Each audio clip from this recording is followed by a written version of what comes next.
తిరుమల శ్రీవారిని రాష్ట్ర ప్రభుత్వ మాజీ ప్రధాన కార్యదర్శి ఎల్వి సుబ్రహ్మణ్యం దర్శించుకున్నారు.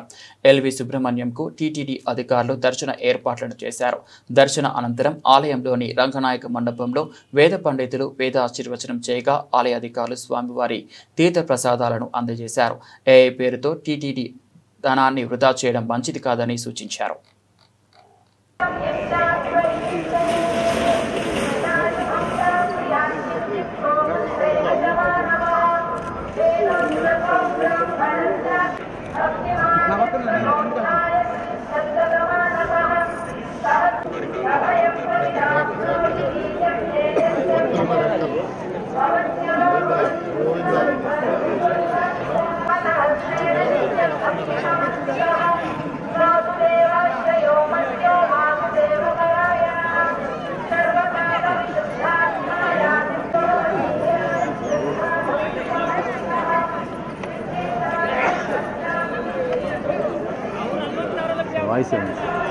ఓం నమో వెంకటేశాయ.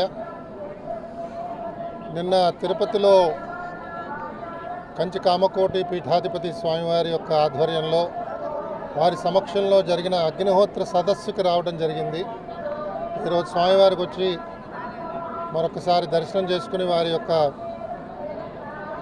అనుగ్రహం కోసం ప్రార్థించడం జరిగింది.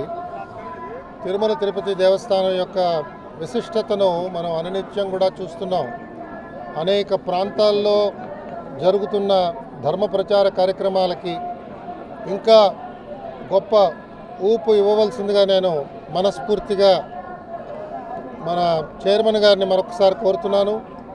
అలాగే నేను వస్తున్నప్పుడు దారిలో భక్తుల సంభాషణ, తిరుమలలో దర్శనాన్ని 3 గంటల లోపల గంట లోపల చేయించగలుగుతాము అనే ఒక ఆలోచన విధానం గురించి మాట్లాడారు భక్తులు. నాకు తెలిసినంత వరకు అది అసంభవం. దాని గురించి మనం ప్రయత్నం చేయడం ఏమాత్రం కూడా క్షేమకరం కూడా కాదు. ఎంత ఆర్టిఫిషియల్ ఇంటెలిజెన్స్ మన మానవుడు తన శక్తితో దాన్ని గ్రహించినా కూడా మనకు అనేక పరిమితులు ఉన్నాయి ఆలయంలో. కొన్నిసార్లు భక్తులకి సౌకర్యం కల్పిద్దామని చెప్పి పెద్దలు ఆ విధంగా ఆలోచన చేసి వ్యక్తపరిచారు. కానీ అది ఆచరణ అసంభవం అని చెప్పి నేను సవినయంగా వారికి మనవి చేస్తూ ఆ ఆలోచనని దయచేసి విరమించుకుని దాని గురించి అనవసరంగా ధనాన్ని వ్యయం చేయకుండా వచ్చిన భక్తులకి ఇవాళ జరిపిస్తున్న దర్శన సమయం కూడా అందరికీ ఆమోదమే. కానీ కొన్ని సౌకర్యాలు కొంచెం మనం దాన్ని అభివృద్ధి చేయగలిగితే ఇంకా చాలా బాగుంటుంది అని వారికి నేను మీ ద్వారా సవినయంగా మనవి చేస్తూ ఆ ఆలోచనకి స్వస్తి చెప్పవలసిందిగా పెద్దలందరినీ కోరుతున్నాను. ఇది జరిగే పని కాదు.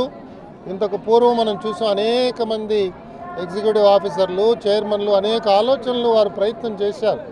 కాబట్టి ఇవాళ ఇది కొత్తగా చేయడానికి లేదు, ఆలయాన్ని మనం ముట్టుకోవడానికి లేదు. కాబట్టి దయచేసి దాన్ని విరమించవలసిందిగా నేను అందరినీ మరొకసారి కోరుతూ మీ ద్వారా సెలవు తీసుకుంటున్నాను. ఓం నమో వెంకటేశాయ.